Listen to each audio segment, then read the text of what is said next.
वापस निकाल, बाद में निकाल देंगे वापस।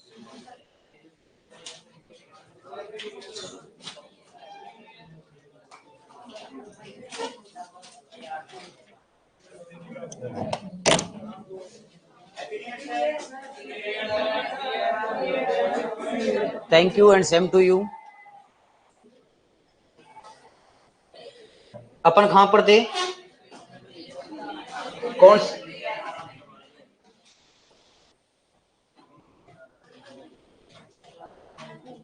कितना पढ़ लिया था भाई? उपरोपण के प्रकार हो गए थे।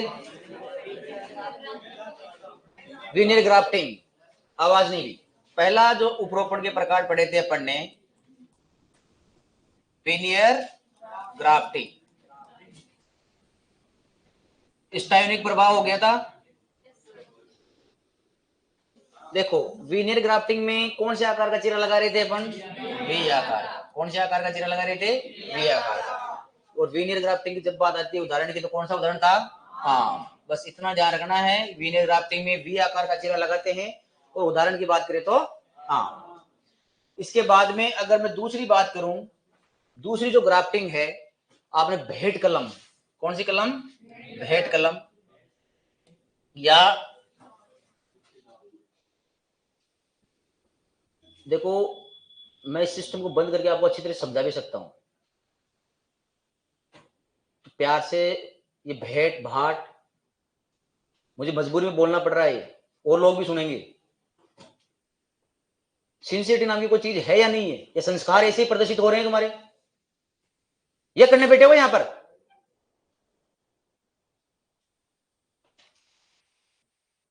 बेवकूफ।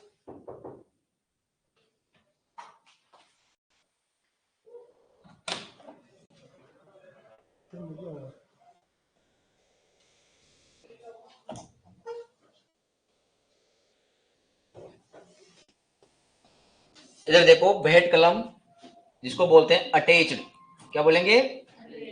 अटैच होना, या फिर बोलते हैं इनार्चिंग, या फिर क्या बोलेंगे अपन? इनार्चिंग। ये देखो तीनों नाम है, और मुख्यतः इसको इनार्चिंग के नाम से ही, इनार्चिंग के नाम से ही पूछा जाता है। ये विधि जो है इसको भेंट कलम या अटैच्ड क्यों बोलते हैं? अटैच यानी जुड़ जाना, अटैच यानी जुड़ जाना। तो इनार्चिंग सबसे पुरानी विधि भी बोलते हैं, अटैच और भेंट कलम। इसको ऐसा क्यों नाम दिया गया है, इसको आप चित्र के सहायता से देख सकते हो। भेंट से नाम से ही पता चल रहा है कि दो पौधे थे, जब इसमें किसी प्रकार का मॉडर्न तरीका नहीं आया था, सबसे पहले जब ग्राफ्टिंग स्टार्ट हुई थी, तो सबसे पहले यही विधि लागू की गई थी। कैसे?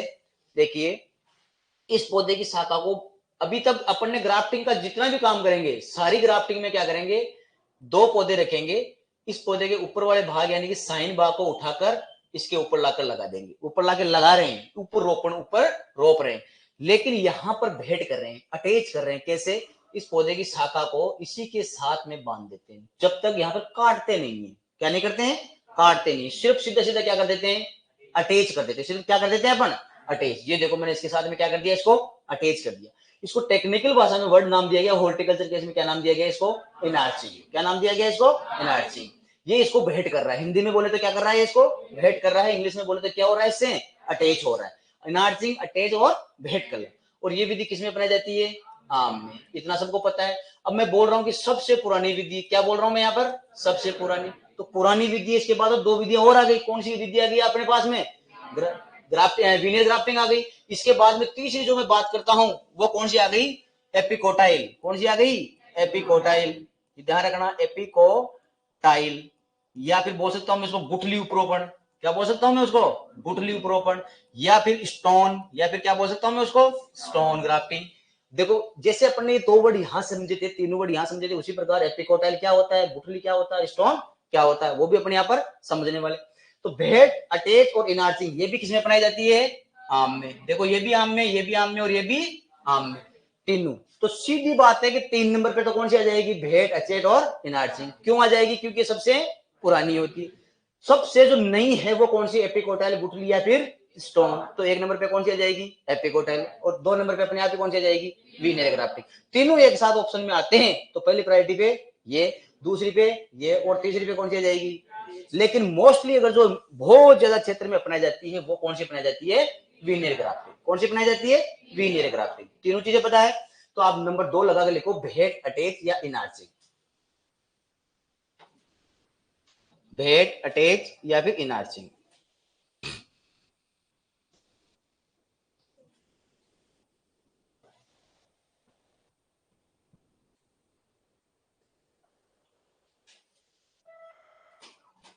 भेट, अटैच और इनार्चिंग। इसमें डैश करके लिखो, यह सबसे पुरानी विधि है, यह सबसे पुरानी विधि है,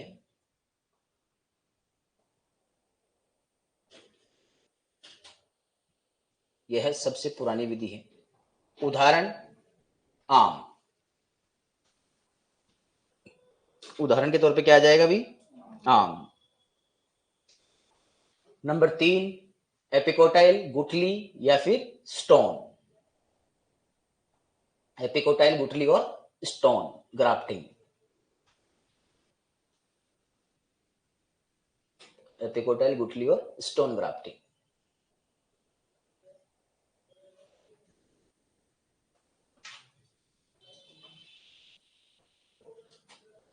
देखो, इन तीनों को समझने से पहले एक वर्ड लिख रहा हूं मैं, कोलियोप्टाइल। नाम पढ़ा हुआ है, कोलियोप्टाइल, सब जानते हो।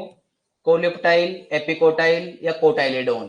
कोटाइलेडोन तो पढ़ा होगा, मोनोकोट और डाइकोट, एक बीजपत्री और द्विबीजपत्री। यहां पर एक वर्ड आ रहा है कोलियोप्टाइल। अब देखो, बहुत इंपॉर्टेंट पोर्शन है ये, इंपॉर्टेंट चीज बता रहा हूं मैं, ध्यान रखना। अगर मान लो कोई ये बीज है, अब कईयों को तो अपन डालते हैं 4 से 5 सेंटीमीटर पर, कईयों को डालते हैं 8 से 10 सेंटीमीटर पे, कईयों को डालते हैं 6 से 7 सेंटीमीटर पे, कईयों को 2 सेंटीमीटर पे डालते, नहीं डालते कि इसकी बुआई करते हैं तो अलग अलग, किसी को 2 सेंटीमीटर पे, किसी को 8 सेंटीमीटर पे, किसी को 6 सेंटीमीटर पे। ऐसा क्यों? इसका क्या रीजन है, बता सकता है कोई? देखो, इसका जो रीजन होता है मुख्यतया, वो क्या रीजन होता है? वो होता है कोलियोप्टाइल लंबाई पे। किस पे होता है? कोलियोप्टाइल लंबाई। कभी भी आपसे पूछा जाएगा, जब आप कॉलेज में ज्वाइन हो जाओगे उसके बाद में वाइवा तुम्हारा होता है, जो आपको प्रैक्टिकल लगने के बाद में जो एक्सटर्नल आता है, पूछता है कि आप बताओ बेटा कि ये बीज जो डालते हैं अलग अलग गहराई पे क्यों डालते हैं, क्या जरूरत पड़ गई, इसको गहरी इसको हल्का, एक साथ ही लगा दो सबको, साथ ही 2-2 सेंटीमीटर कर दो सबको? नहीं, क्योंकि ये जो कोलियोप्टाइल लंबाई होती है कौन सी होती है कि जो बीज जहां डालते हैं ये हर बीज की अलग अलग होती है, ये हर बीज की अलग अलग होती है इसकी लंबाई। यहां से जब उसका अंकुरण होगा, बीज का क्या होगा? अंकुरण। तो ये जैसे वृद्धि करता है, जहां मृदा की जो सतह होती है यहां तक की जो लंबाई होती है ये क्या कहलाती है? एपिकोटाइल। क्या कहलाती है? कोलियोप्टाइल। कोलियोप्टाइल बोल दो या फिर क्या बोल दो, वो एपिकोटाइल। दोनों वर्ड एक ही बात है। तो दो लंबाई जो होती है वो किसकी निर्भर करती है? एपिकोटाइल। जिसकी जितनी गहरी होगी उसको उतना ही नीचे डाल दो। कसर अगर मैं इसी 10 सेंटीमीटर वाले को 2 सेंटीमीटर पे डाल दूं, चलो ठीक है 2 सेंटीमीटर तो इसकी बढ़ जाएगी, लेकिन 8 सेंटीमीटर बाकी रहेगी। लेकिन कितनी रहेगी? 8 सेंटीमीटर बाकी रहेगी। वो 8 सेंटीमीटर जैसे बाहर निकलेगी, अब ये हमेशा इसकी खास बात होती है, ये रहती है मृदा के अंदर। जैसे इसको तापमान, प्रकाश, वर्षा, मान लो पानी ज्यादा मात्रा में, पानी बिल्कुल नहीं है, तो क्या ये वृद्धि कर पाएगी? यहाँ पर नहीं कर पाएगी। इसलिए इसको कितने पे डालनी पड़ेगी? गारंटी के साथ ही पढ़ो, 10 पे ही डालनी पड़ेगी। और सीधा क्वेश्चन पूछा जाता है कि बीजों की बुआई के समय जो गहराई होती है वो किसके आधार पर निर्भर करती है? कोलियोप्टाइल लंबाई के आधार पर निर्भर करती है कि किसको कितने सेंटीमीटर अपन को डालना पड़ेगा। तो एपिकोटाइल, गुठली और स्टोन। देखो इसको नाम ऐसा क्यों रखा गया? आपकी आम की गुठली देखी सबने, ठीक है। आम की गुठली पत्थर के समान कैसी होती है? मजबूत होती है। और पत्थर को इंग्लिश में क्या कहते हैं? स्टोन। स्टोन को क्या बोल दूंगा मैं हिंदी में बोले तो? गुठली। दोनों शब्दों में कोई दिक्कत? अब देखो, इसमें जो प्रवर्धन करेंगे ना, ग्राफ्टिंग करेंगे, ये तब भी कर देंगे जब तक यहां पर वो बीज वो गुठली पौधे से जुड़ी हुई है। अब बताओ, ये गुठली, या आपने देखा होगा बीज में जैसे चने के बीज बाहर आ जाते हैं, मूंगफली का बीज बाहर आ जाता है अंकुरण के टाइम, पौधे के साथ में बाहर आ जाता है, देखा है इतना तो आपने? ठीक है, यानी कि जब तक वो पौधे के साथ में जुड़ा हुआ है तब तक पौधा बिल्कुल सॉफ्ट रहता है, बिल्कुल कोमल रहता है, रहता नहीं रहता है? तो लगभग वो चीज देखने को मिलती है 15 दिन तक। कितने दिन तक?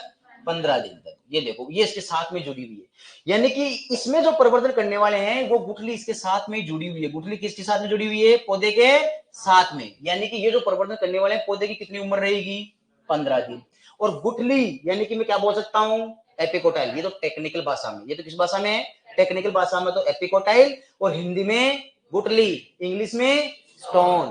15 दिन पे करते हैं, इसी को क्या बोलते हैं? एपिकोटाइल, गुठली और स्टोन। और ये सबसे नई विधि है और किसमें अपनाई जाती है? आम में। किसमें अपनाई जाती है भी? आम। तो लिख लो पहले लाइन यही लिख लो, उदाहरण आम, उदाहरण आम,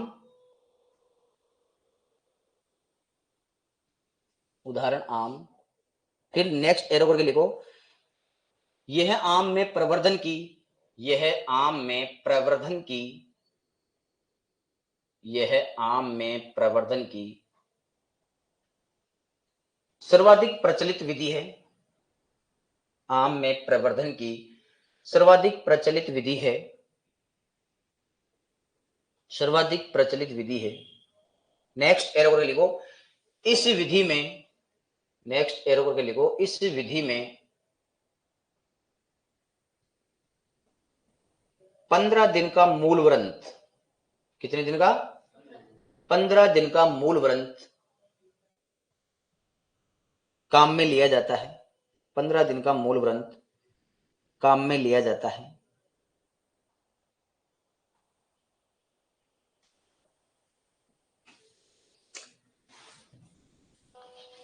चौथी जो ग्राफ्टिंग है जिसको बोलते हैं अपन जीबी ग्राफ्टिंग, जो ग्राफ्टिंग लेके आना वाला आकार कैसा रहेगा उसका?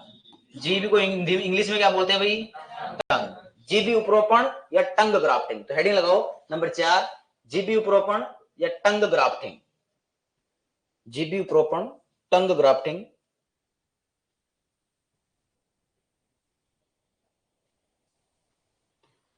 इसका डायरेक्ट उदाहरण लिखो, सेव। ये किसमें अपनाई जाती है? सेव। ये पूछी क्यों नहीं जाती? क्योंकि राजस्थान का एग्जाम दे रहे हैं अपन जेट का, ठीक है? राजस्थान में सेवे होती है क्या? तो उनका प्रवर्धन अपन को नहीं पूछते हैं। लेकिन जैसे मान लो आप सीयूटी का दे रहे हो तो वहां पर इसका उपरोपण पूछा जा सकता है। तो उसके केस में आपको लिखनी जीबी या टंग। उदाहरण सेव। नेक्स्ट लिखो, तरासी या विहिप। नंबर 5, तरासी या विहिप ग्राफ्टिंग। तरासी उपरोपण या विहिप ग्राफ्टिंग।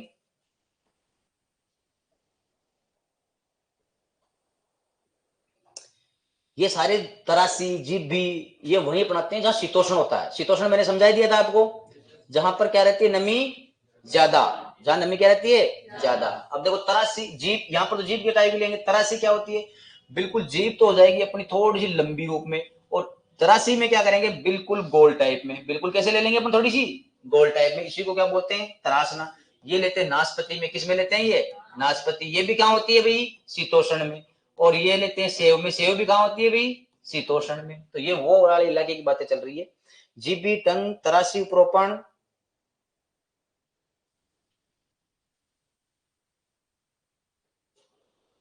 और लास्ट लिखो फनी उपरोपण।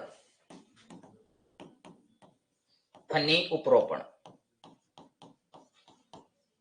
या फिर लिख लो फैनी। और क्लेफ्ट, इंग्लिश में बोले तो क्लेप आधा पैट, क्लेफ्ट उपरोपण। आधा क ले, आधा पै और टे, क्लेफ्ट उपरोपण।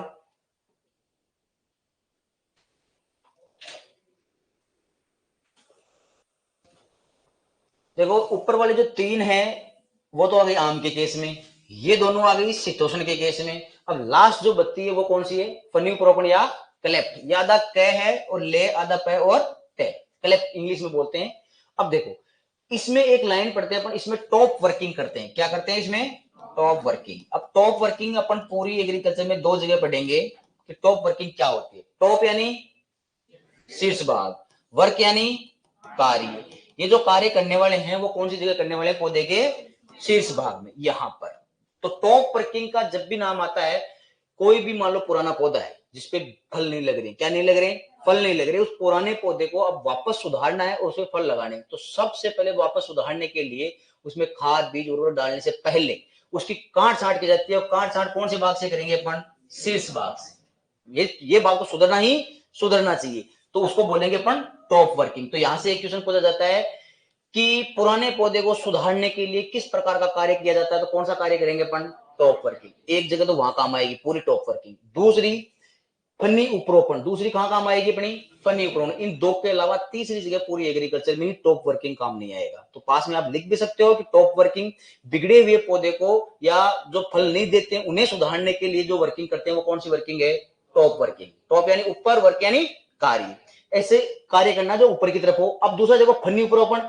इसमें मैं लाइन लिखाऊंगा, इसमें टॉप वर्किंग करते हैं, यानी कि जो ग्राफ्टिंग करने वाला हूं वो कौन से भाग पर होने वाली है, शीर्ष भाग पर। इसमें शीर्ष भाग पर वी आकार का चीरा लगाया जाता है, इसीलिए मैंने इसको क्या बोला, इसको क्या करते हैं अपन, टॉप वर्किंग।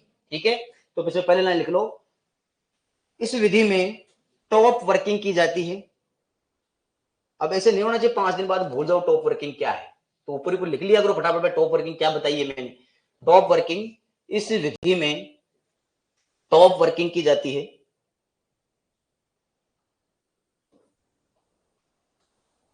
तथा ऊपरी शाखा में वी आकार का चीरा लगाया जाता है, तथा ऊपरी शाखा में वी आकार का चीरा लगाया जाता है। ऊपरी शाखा में वी आकार का चीरा लगाया जाता है। उदाहरण,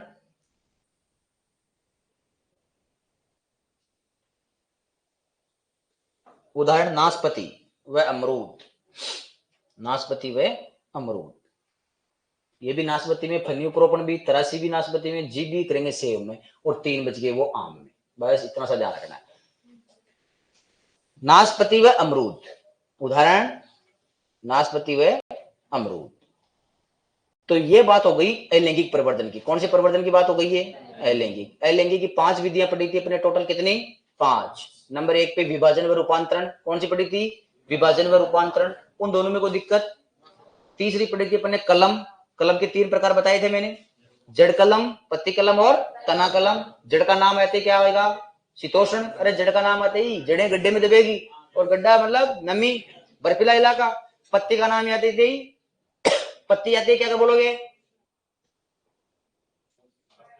अरे वैसे स्टार्ट होने वाले।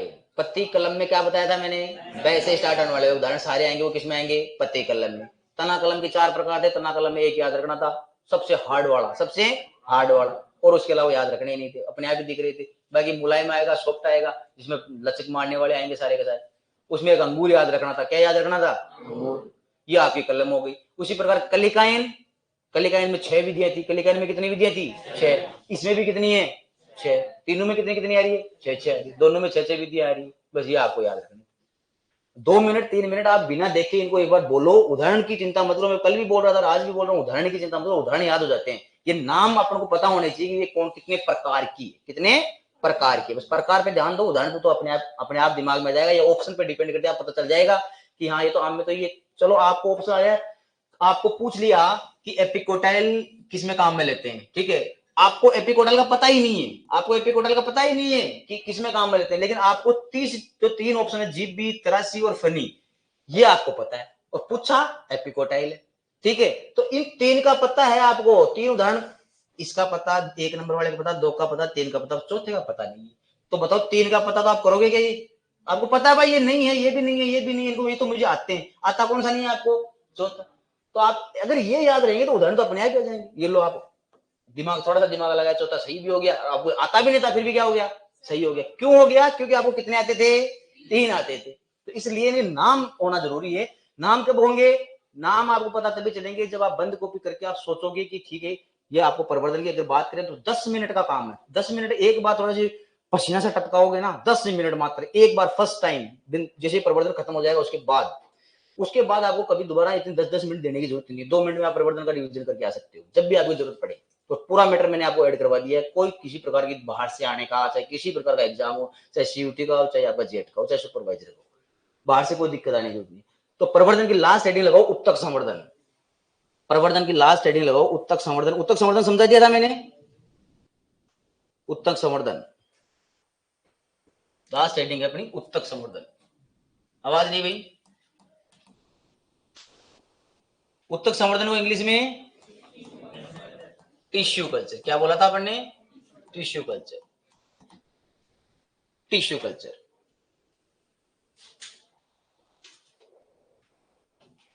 एक वर्ड बोला था मैंने, टोटियोपोटेंसी। टोटियोपोटेंसी क्या बताया था,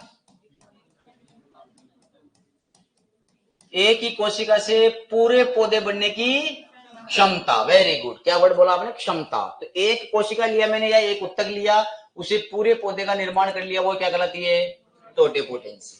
और ऐसी क्षमता कौन सी कोशिका में पाई जाती है, ऐसी कोशिका कौन सी कोशिका है वो, शीर्ष विभज्योतकी। कौन सी कोशिका है भाई?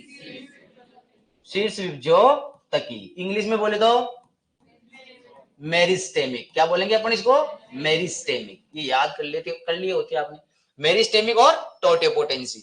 इस कोशिका में ऐसी क्षमता होती है, मेरिस्टेमिक कोशिका में ऐसी क्षमता होती है कि इसकी आप एक कोशिका निकाल लो और निकालने के बाद में आप किसी पात्र में आप इसको पूरी सुविधाएं दे दो जो चाहिए, और ये अपने आप एक पौधे के रूप में कन्वर्ट हो जाएगी। पूरे पत्तियां, तना, शाखाएं सब कुछ बन जाएगी। इस क्षमता को क्या कहते हैं? टोटियोपोटेंसी। और ये क्षमता किसमें पाई जाती है? मेरिस्टेमिक में। अब देखो, मैंने बताया उत्तक संवर्धन इस प्रकार का करने की जरूरत कहां पड़ गई? जरूरत इसलिए पड़ गई कि ये भगवान की देन है। इसमें मेरिस्टेमिक कोशिका में क्या नहीं लगता भाई? वायरस। ये वायरस मुक्त कोशिका होती है। कैसे मुक्त होती है? वायरस में लगता ही नहीं है, बढ़ती जाती है, बढ़ती जाती है, इसमें कोई फर्क नहीं पड़ता। किसका भी नहीं पड़ता? वायरस का। फिर वैज्ञानिकों ने दिमाग लगाया कि इस कोशिका को लो अपनी। जिन जिन पौधों में वायरस ज्यादा लगता है ना, तो इस कोशिका से उस पौधे का निर्माण करो, ताकि उस पूरे पादप में क्या नहीं लगेगा? वायरस लगेगा ही नहीं। इस कोशिका को लिया और फिर बनाना स्टार्ट किया। अब ऐसा पादप कौन सा था जिसमें सबसे ज्यादा वायरस लगते थे? जैसे को बताओ, एक तो तना मजबूत होगा और एक तना कोमल होगा, तो वायरस पहले किस पे लगेगा? कोमल पे। तो जैसे बोलूं मैं केला, जैसे क्या बोलूं मैं? केला। तो केले में वायरस रहित केला बनाने के लिए किसका प्रयोग कर रहे जा रहे थे? शीर्ष विभज्योतकी, जिसे अपन क्या बोलते हैं? बस इतना सा ध्यान रखना, 3-4 लाइनें लिख लो फटाफट। उत्तक संवर्धन में एक कोशिका से उत्तक संवर्धन में एक कोशिका से उत्तक संवर्धन में एक कोशिका से पूरा पौधा बनने की क्षमता को एक कोशिका से पूरा पौधा बनने की क्षमता को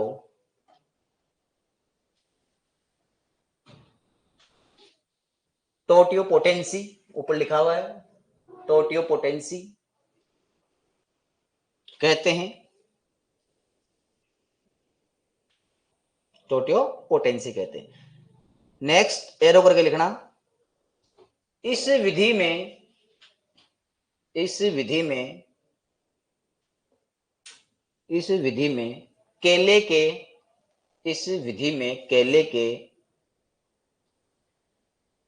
विषाणु रहित, विषाणु यानी वायरस, विषाणु रहित केले के विषाणु रहित पौधे तैयार करने के लिए विषाणु रहित पौधे तैयार करने के लिए पौधे तैयार करने के लिए कौन सी कोशिका? शीर्ष विभज्योतकी। और कोष्टक में क्या लिखोगे? मेरिस्टेमिक। शीर्ष विभज्योतकी, वी आधा भय आधा जय, यो तकी, आधा भय और आधा ही जय, शीर्ष विभज्योतकी। और कोष्टक में लिखो मेरिस्टेमिक। मेरिस्टेमिक कोशिका काम में ली जाती है।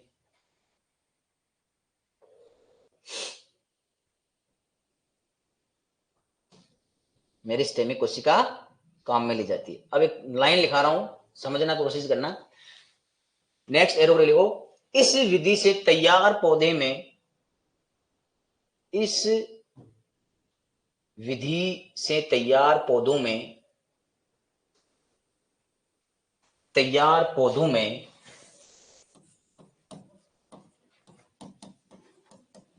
एक्सप्लांट एक्स भी जानते हो सब, और प्लांट यानी पौधा। तैयार पौधों में एक्सप्लांट डेस करके बताओ क्या कहलाते हैं। अगर जैसे मान लो आप खुद बता दोगे, एक ये पौधा है, ये जड़ें हैं, और ये शीर्ष विभज्योतक कोशिका है। ठीक है, ये तो पौधा खेत में उगा हुआ है। ये पौधा कहां उगा अभी? खेत में। इसकी मेरिस्टेमिक कोशिका को मैंने ली और यहां लाकर मैं इसको वो सारी सुविधाएं दे दी ताकि ये उग सके, और उगने के बाद में ये शाखाएं, ये पत्तियां वगैरह सारे विकसित कर ली। अब मैं पूछ रहा हूं कि उत्तक संवर्धन से ये पौधा तैयार था, ये नीचे वाला ये यही तो तैयार है। ठीक है, ये ए नाम दे दिया और ये बी नाम दे दिया। उत्तक संवर्धन से कौन तैयार है? बी। अब मैं बोल रहा हूं कि इसका अक्ष कौन है? अक्ष जो आने वाला होगा या पीछे छोड़ के आ गए अपन उसको बोलते हैं। सबको पता है। कौन सी कोचिंग में पता लगा? बिना कोचिंग पता लगा। क्यों? क्योंकि ध्यान दे लिया आपने उस बात पे। उसी प्रकार इन चीजों पे भी ध्यान दे लिया करो, है ना। इतना बताते हैं फिर भी ध्यान नहीं देते हो, गधो। इधर देखो, अब मैं बोल रहा हूं कि मेरिस्टेमिक कोशिका से तैयार या उत्तक संवर्धन से जो तैयार पौधा होता है उसका अक्ष कौन कौन, देखो नाम यहां से लेके आया हूं मैं, यहां से लेके गया हूं, तो इसका अक्ष कौन होगा, नाम बोलो, शीर्ष विभज्योतक। कौन होगा, शीर्ष विभज्योतक। तो डैश करके तुम लिख सकते हो मेरिस्टेमिक कोशिका, अरे लिख सकते हो नहीं लिख सकते हो, कि उत्तक संवर्धन में जो पौधा तैयार होगा उसका जो अक्ष होगा वो कौन होगा, शीर्ष विभज्योतक। तो उसको अक्ष प्लांट बोलते हैं, किसको, शीर्ष विभज्योतक कोशिका। लिख लो डैश करके, शीर्ष विभज्योतक कोशिका या मेरिस्टेमिक कोशिका।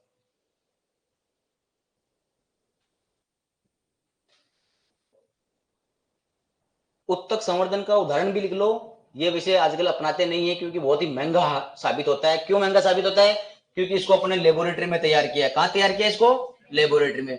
अब इतना खर्चा आएगा, टेक्निकल यहाँ वर्कर भी चाहिए, अपन को साइंटिस्ट भी चाहिए, और ये फिर पौधा पहले पड़ा पड़ा तो लेबोरेटरी में, और फिर अपन उगाएंगे कहां पर, खेत में। तो बताओ, एक बच्चे की परवरिश सिटी में हो रखी है, उसको गांव में सेट कर दे तो क्या काम कर सकता है वो, तो उसकी परवरिश तो कहां हो गई, लेबोरेटरी में, और लगा कहां दिया अपन ने, खेत में। तो ये उतना उत्पादन नहीं दे पाता है, इसलिए इस विधि को काम में ज्यादातर मात्रा में नहीं लिया जाता। इसको सिर्फ और सिर्फ कौन से मुक्त कण बनाने के लिए किया जाता है, वायरस से।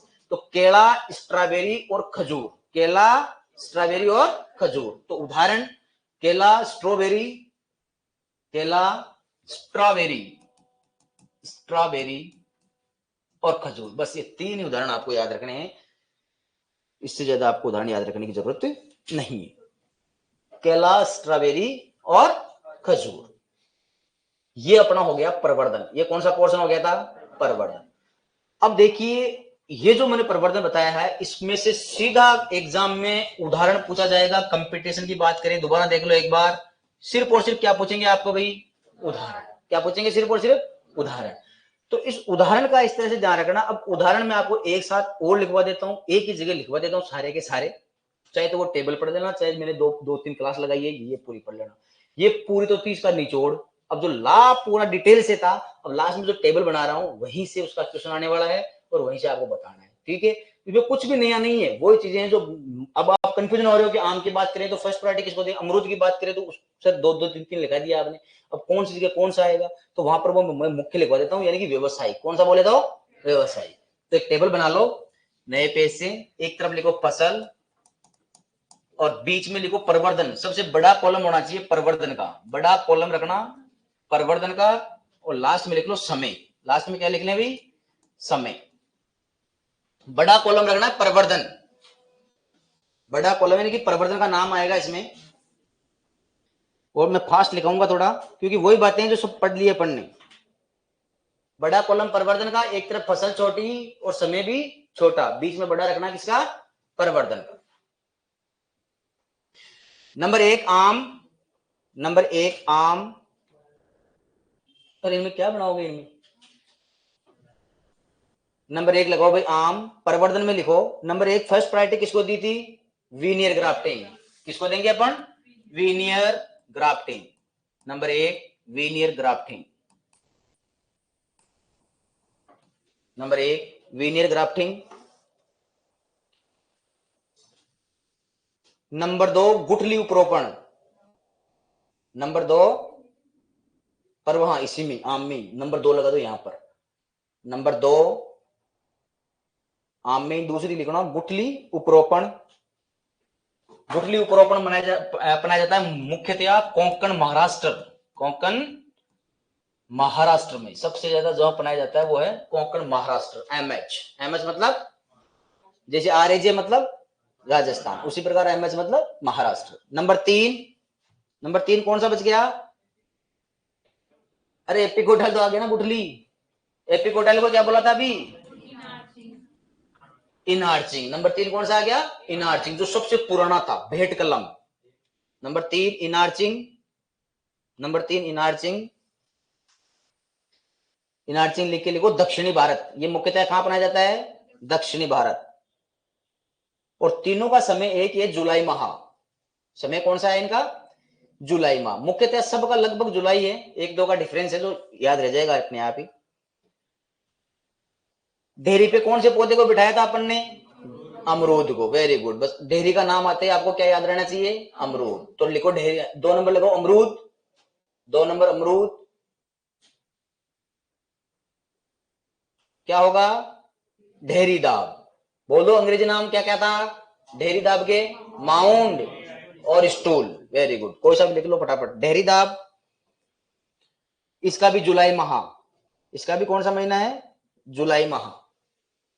फिर नंबर 3 लिखना गुलदाउदी। गुलदाउदी नंबर 3 गुलदाउदी। गुलदाउदी में प्रवर्धन ध्यान रखना मुख्यतया कटिंग से लेते हैं, मुख्यतया कटिंग। गुलदाउदी कटिंग, यही जुलाई माह, समय यही रहेगा जुलाई माह। फिर नंबर 4 जरबेरा। गुलदाउदी और जरबेरा क्या है भाई? पुष्प। Very good, gerbera. जरबेरा में लिखो विभाजन। जरबेरा में क्या आएगा? विभाजन। विभाजन मैंने समझा रखा चित्र से। विभाजन, इसका भी जुलाई माह, समय क्या रहेगा? जुलाई माह। फिर लिखो रजनीगंधा। रजनीगंधा में कौन सा बताया था? रजनीगंधा। इतने में तो याद आ जाना चाहिए कहां था रजनीगंधा। हाँ, बावली वाले में। तो बावली बराबर बल्ब। तो तुम बावली याद रह गया, बल्ब याद नहीं रहा तुम्हारे को? बल्ब, रजनीगंधा, बल्ब। समय जुलाई अगस्त, समय जुलाई अगस्त। फिर लिखो मोगरा। मोगरा, तना कलम। मोगरा, तना कलम। समय वही जुलाई अगस्त, समय वही जुलाई अगस्त। नेक्स्ट लहसुआ व नींबू। लहसुआ व नींबू, लहसुआ और नींबू। इनमें लिखो प्रवर्धन बीज। प्रवर्धन बीज, और बीज ऑप्शन में नहीं रहे तो दोनों के लिए गुट्टी दाब। दोनों के लिए क्या आएगा वहां पर? गुट्टी दाब। और वैसे हवाई दाब भी बोल सकता हूं, नहीं बोल सकता गुट्टी को? ठीक है, एयर लेयरिंग, हवाई दाब, गुट्टी दाब, वो ही जुलाई अगस्त महीना, महीना जुलाई अगस्त। फिर नेक्स्ट है संतरा और मौसमी। संतरा, मौसम्बी या मौसमी एक ही बात है। संतरा के लिए कौन सा काम में लिया था? टी कलिकाइन। कौन सा लेंगे काम इसमें? टी कलिकाइन। स्पेशल ध्यान रखना, स्टार लगा लेना। संतरा, टी कलिकाइन का दूसरा नाम हिंदी में सिल्ड कलिकाइन। टी कलिकाइन या सिल्ड कलिकाइन। ये तो थे महीने जुलाई अगस्त वाले। अब आएंगे अगस्त सितंबर। महीना लिखो समय अगस्त सितंबर। अगस्त सितंबर। फिर बताओ ग्लेडियोलस। नेक्स्ट लिखो ग्लेडियोलस। बताओ ग्लेडियोलस कौन सा आया था? कागज, कॉर्न। वेरी गुड, ग्लेडियोलस तो कॉर्न। ग्लेडियोलस में कॉर्न, कागज वाली ट्रिक थी अपनी, कॉर्न। इसका लिखो सितंबर माह। फिर लिखो देसी या चैती गुलाब। देसी या चैती गुलाब। चैती गुलाब यानी कि चैत्र महीने में ये फूल पैदा करता है। कौन से महीने में? चैत्र महीने में, इसीलिए इसको देसी या फिर क्या बोल दिया? चैत्र, चैती गुलाब। बताओ कौन सा था गुलाब में? अंगूर व गुलाब, hard wood cutting. Very good, hard wood cutting. Hard wood cutting, hard wood cutting. दिसंबर से जनवरी, दिसंबर से जनवरी। फिर था शंकर गुलाब। शंकर गुलाब में कौन सा था? शंकर गुलाब, टी कलिकाइन। सारे आए हुए उठा के नहीं दे क्या आपने तो? इसका भी समय दिसंबर जनवरी, दिसंबर जनवरी। फिर लिखो अनार। अनार का बताओ देखिए। अनार हवा में लटका रहे थे अनार को। इनको थोड़ा माइंड में फिट रखो, रटो मत इनको। तो एयर लेयरिंग बोलेंगे, क्या बोलेंगे, एयर लेयरिंग। अगर मैं बात करूं कि मान लो कलम काम में लेते हैं एनआर में, तो कलम दोनों काम में लेते हैं, मुलायम भी काम में लेते हैं और हार्ड भी काम में लेते हैं। लेकिन फर्स्ट प्रायोरिटी पे ध्यान देना, hard wood cutting, second priority पे मुलायम कठोर कास्ट, मुलायम कास्ट कलम। तो दोनों ही काम में लेते हैं, मुलायम भी लेते हैं और हार्ड। तो फर्स्ट प्रायोरिटी किसको देनी है अपन को, हार्ड को। तीसरी अगर बात करें तो हवाई दाब, तीसरी कौन सी हो जाएगी, हवाई दाब। तो एक नंबर लगा के लिखो हार्ड वुड कटिंग, प्रवर्धन में लिखो हार्ड वुड कटिंग, नंबर एक हार्ड वुड कटिंग। नंबर दो मुलायम कास्ट कलम, नंबर दो मुलायम कास्ट कलम। और नंबर तीन गुट्टी या हवाई दाब, गुट्टी दाब, हवाई दाब या एयर लेयरिंग, गुट्टी दाब, हवाई दाब या एयर लेयरिंग। इसका जब प्रवर्धन करते हैं तो फरवरी माह, कौन सा महीना रहेगा, फरवरी माह। फिर लिखो बेर, बेर के बारे में सबको पता है, बताओ, रिंग बडिंग, रिंग को हिंदी में छल्ला या वले। बेर, रिंग बडिंग, समय वर्षा ऋतु। बेर का प्रवर्धन रिंग बडिंग करते हैं तो कौन सी ऋतु, वर्षा ऋतु। आंवला, पेच बडिंग को हिंदी में क्या कहते हैं, पेबंद, क्या बोलते हैं, पेबंद, पेच बडिंग, आंवला, पेच बडिंग, इसी को भी वर्षा ऋतु कब करते हैं, वर्षा ऋतु।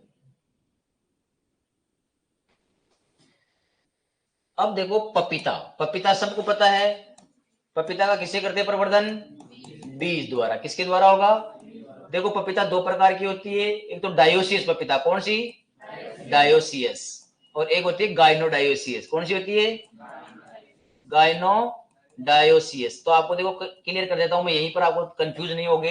डायोसियस, मोनोसियस और गाइनोडायोसिस ये क्या होती है बाद में बताऊंगा मैं आपको, चैप्टर आएगा।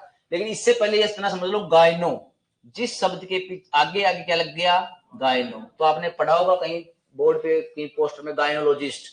तो गायनोलॉजिस्ट का मतलब, हाँ बिल्कुल बिल्कुल, स्त्री रोग विशेषज्ञ। क्या पढ़ा अपन ने, स्त्री रोग विशेषज्ञ। यानी कि इस पौधे में एक मादा ज्यादा है, इस पौधे में एक मादा ज्यादा है।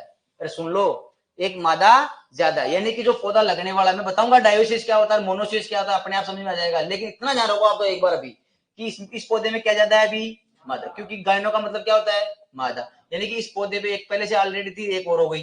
अब बताओ, एक पौधा अगर यहाँ ज्यादा फैल रहा है, एक पौधा यहाँ भी ज्यादा फैलेगा, दो लेके बैठा है। और एक देखो डायोसियस, ओनली इसमें मादा एक्स्ट्रा नहीं है, यानी कि यहाँ पर एक बार ही है, यहाँ पर भी एक ही है, यहाँ पर भी एक है। इतनी दूरी में ये तो दो ही आएंगे, और इतनी दूरी में ये कितने आ रहे हैं, तीन। तो बताओ बीज दर इनकी ज्यादा होगी, ऊपर वाले की, नीचे वाले की। यानी कि डायोसियस की तो क्या हो जाएगी, ज्यादा, और गाइनो डायोसियस में मादा एक्स्ट्रा है, यानी इसकी क्या हो जाएगी, कम। तो इसकी लिख लो 50 ग्राम, इसकी लिख लो 300 ग्राम प्रति हेक्टेयर, प्रति हेक्टेयर। पपीता, और पपीता में प्रवर्धन में लिखो नंबर एक डायोसियस, नंबर एक डायोसियस, और नंबर दो गाइनोडायोसियस। डायोसियस, डायोसियस में लिखो 300 ग्राम प्रति हेक्टेयर, 300 ग्राम प्रति हेक्टेयर। और गाइनोडायोसियस, गायनो मादा एक्स्ट्रा है तो बीज दर क्या हो जाएगी, कम। तो कितनी, 50 ग्राम प्रति हेक्टेयर। समय इनकी रोपण की जो करते हैं वो जुलाई में करते हैं। रोपण कब करते हैं इनका, जुलाई में, रोपण जुलाई में। फिर लिखो अंगूर, अंगूर में कौन सा था, चिपकलीगैन भी था, लेकिन वो तो बहुत ही रियर केस में करते, व्यवसाय थोड़ी लिखाया था मैंने वहां पर। तो व्यवसाय क्या था, हार्डवुड कटिंग। तो लिखो अंगूर hardwood cutting, hardwood cutting. Month जनवरी माह, मंथ जनवरी। खजूर, फिर लिखो खजूर, खजूर में ऑफ सूट, और ऑफ सूट का वजन लेते हैं 8 से 15 किलो का एक ऑफ सूट होना चाहिए। कितना किलो का होना चाहिए, 8 से 15 किलो का एक ऑफ सूट का वजन जो काम में लेते हैं, 8 से 15 किलो। इसको लिखो जुलाई अगस्त। जुलाई, 1 जुलाई अगस्त थोड़ा नीचे आ गया है, इसका ध्यान रखना थोड़ा सा, बाकी इसको जुलाई अगस्त में लिख सकते हो आप। फिर लिखो केला, हाँ वेरी गुड। केले में देखो 2 प्रकार के सक्कर्स पाए जाते हैं, एक तो तलवार सक्कर्स, तलवार को इंग्लिश में क्या बोलते हैं, स्वार्ड, SWARD, स्वार्ड यानी तलवार। एक होता है जलीय, यानी कि जिसको मैं बोल सकता हूँ वाटर सक्कर्स।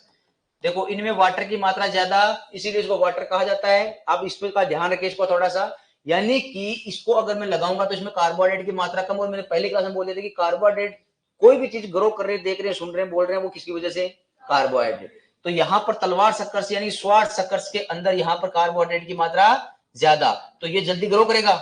तो यहाँ पर ध्यान रखना, जो केले के अंदर वो काम में लेते हैं वो कौन सा लेते हैं अपन, तलवार सक्कर्स। लिखो केला तलवार सक्कर्स या स्वार्ड सक्कर्स, जिसका वजन 500 से 700 ग्राम, 500 से 700 ग्राम, 500 से 700 ग्राम, 500 से 700 ग्राम।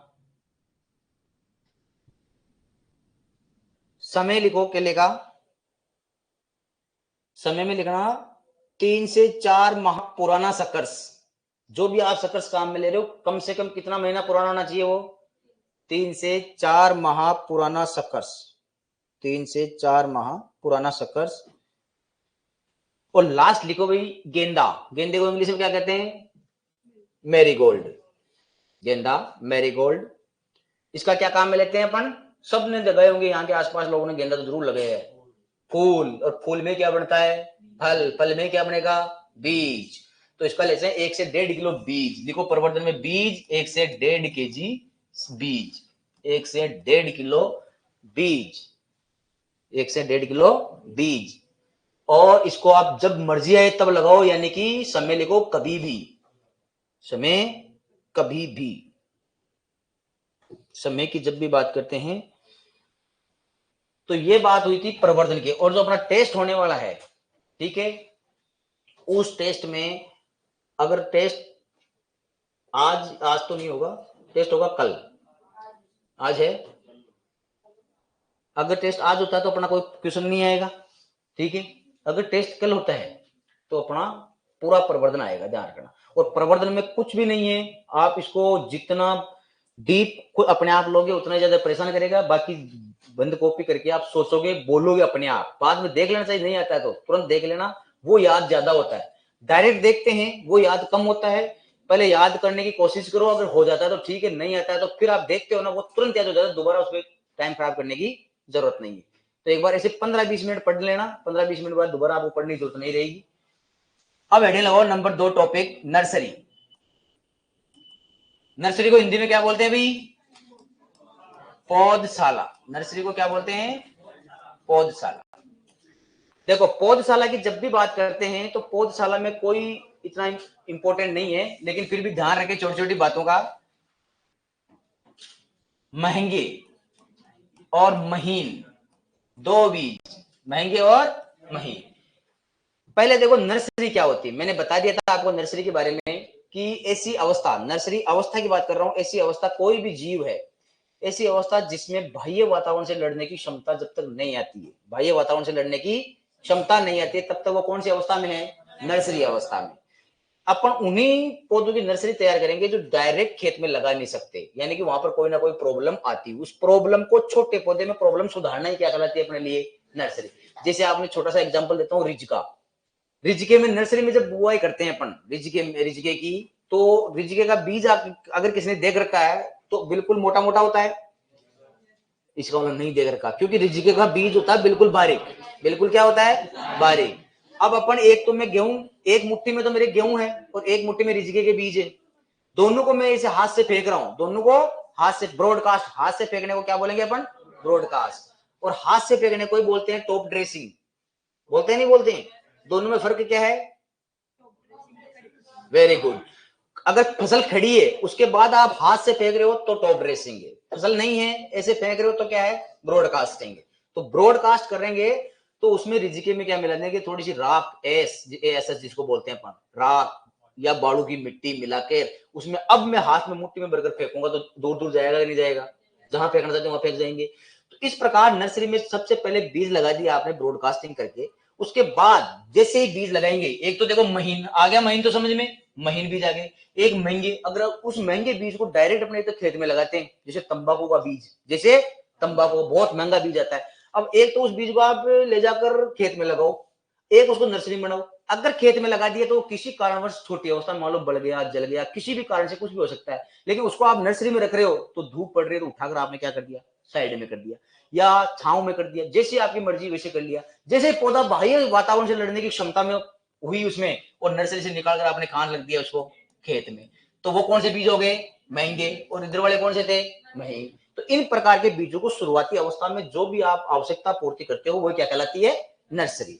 और नर्सरी अवस्था की बात करता हूं तो प्रत्येक जीव में, चाहे वो इंसान हो, चाहे पशु हो, चाहे पेड़ पौधे हो, नर्सरी अवस्था प्रत्येक जीव में आती है, चाहे जीवाणु, विषाणु, कवक, कोई भी ऑक्सवाइज है, जब तक वो बाह्य वातावरण से लड़ने की क्षमता नहीं पैदा कर लेता तब तक उसको क्या बोलेंगे अपन, नर्सरी अवस्था। नर्सरी अवस्था। छोटा बच्चा होता है, उसको न तो पहनना ना आता है, खाना, बस सिर्फ उसको रोना आता है, सिर्फ क्या आता है, रोना। तब तक उसको पहनाना पड़ता है, नहलाना पड़ता है, सारे काम करना पड़ता है। कौन सी अवस्था उसकी, नर्सरी। जैसे वो थोड़ा बहुत समझने लगता है, दोस्त बना लेगा, है ना, कुरकुरे खुद लाएगा, खुद खाएगा, सारे काम खुद करने लग जाएगा, मैंने कौन सी अवस्था पार कर ली उसने, नर्सरी। तो इस प्रकार ध्यान रखे, छोटे पौधे को तब तक अपन ध्यान रखना पड़ता है हर चीज का, वो अवस्था कौन सी है, नर्सरी। तो जैसे ही क्यारी बना दी, मान लिया आपने नर्सरी में ये क्यारियां बना दी, इस क्यारी में आपने ये बीज लगा दिए, तो जैसे अपन सिंचाई करेंगे, सिंचाई करते ध्यान रखना किस सहायता से करेंगे, ड्रिप लगा दोगे। देखिए कि नर्सरी में बीज लगा दे, ड्रिप लगाई हुई, देखो यहाँ फव्वारा भी चलाओगे आप, फव्वारा चलाओगे, यहाँ पानी का वेग ज्यादा होता है तो ये बीज रहता है ऊपर ही, ये बीज उछल के कैरी के बाहर जाता है, तो फिर कहीं के फव्वारा चलाओगे यहाँ पर, तुम रुको एक बार उधर से आने दो, फ्लडिंग करेंगे, आपका कहने का मतलब है इसमें, वेरी गुड आंसर, जार के द्वारा, जिसको हजारा बोलते हैं, क्या बोलते हैं, हजारा, जिसमें आपने फिल्मों में देखे होंगे ना, पानी दे रहे हैं, बात चल रही है ना, वो, हाँ, इधर देखो, अरे आपको यहां से पानी डालना है, किसकी सहायता से, हजारे की सहायता से, जिसको जहार भी बोलते हैं, ठीक है। तो नर्सरी में जो पानी देते हैं बुआई करने के बाद में, वो किसकी सहायता से देंगे अपन, हजारे की सहायता से, क्लियर यहां तक।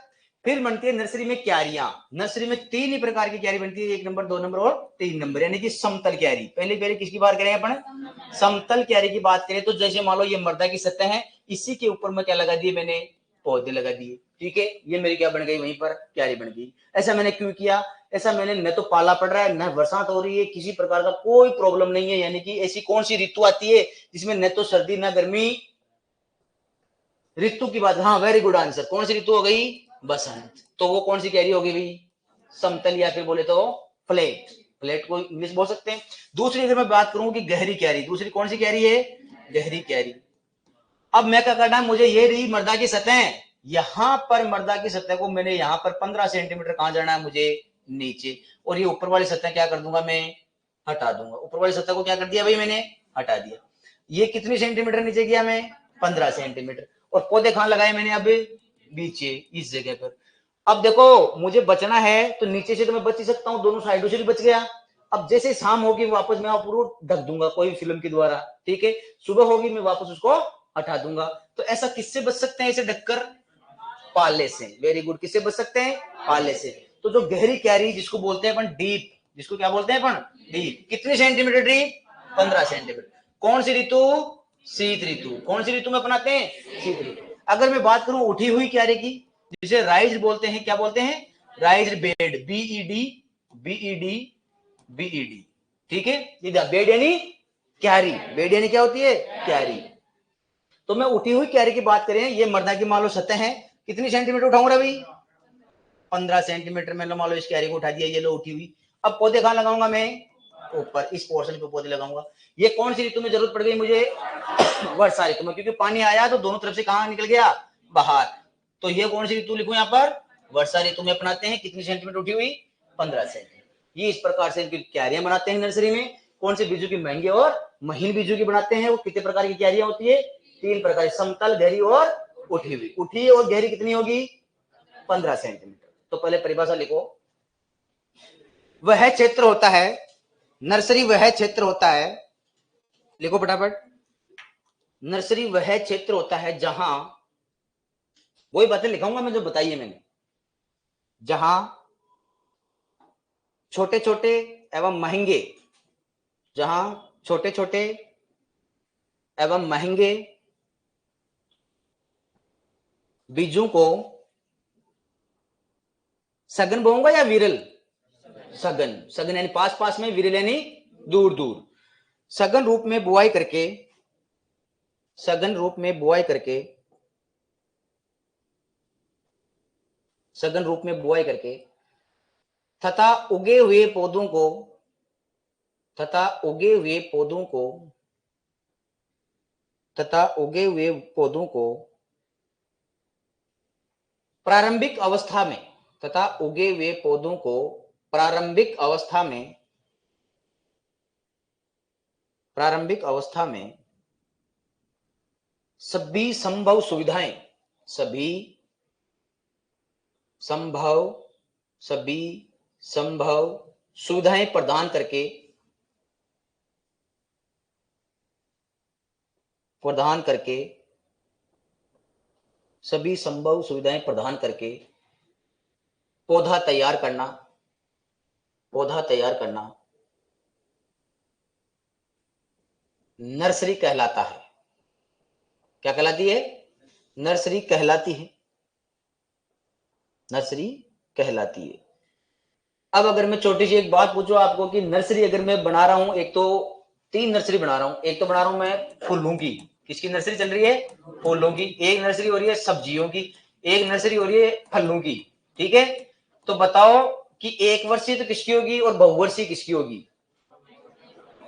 आप दोनों चीजें लेके आए हुए हो कि मिर्च की पौध भी लेते हो कभी कभी, कभी गोभी की पौध लेके आते हैं, नहीं लाते हैं वो सुन लो लाते हैं, है ना, खरीद के लेके आते हैं, खुद नहीं बनाते तो मिर्च की, गोभी की, जिस सब्जी की आप लगाना चाहते हो उनकी पौध लेके आते हैं। एक अपन फलों की भी लेके आते हैं, किसकी लेके आते हैं? फलों की। जो रोड के ऊपर, फलों की रोड के ऊपर जो लगा रखे थे, है ना, सजावट के रूप में दे देते हैं वो। तो बताओ बहुवर्षीय तो किसकी होगी और एक वर्षीय किसकी होगी?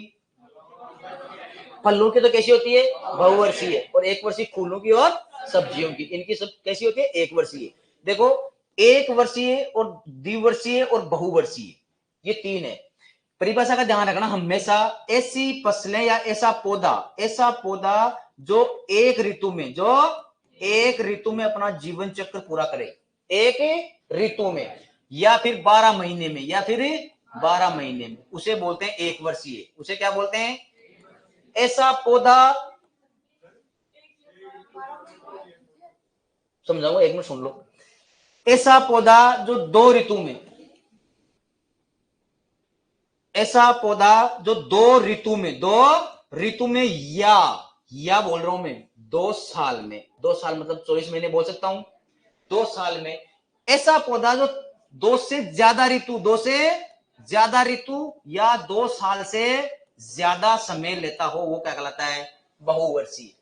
अब देखो, अब आपका क्वेश्चन मुझे पता है क्या है, तो सर एक ऋतु तो 3 महीने में पूरी हो जाती है, आपका क्वेश्चन यही था, ठीक है।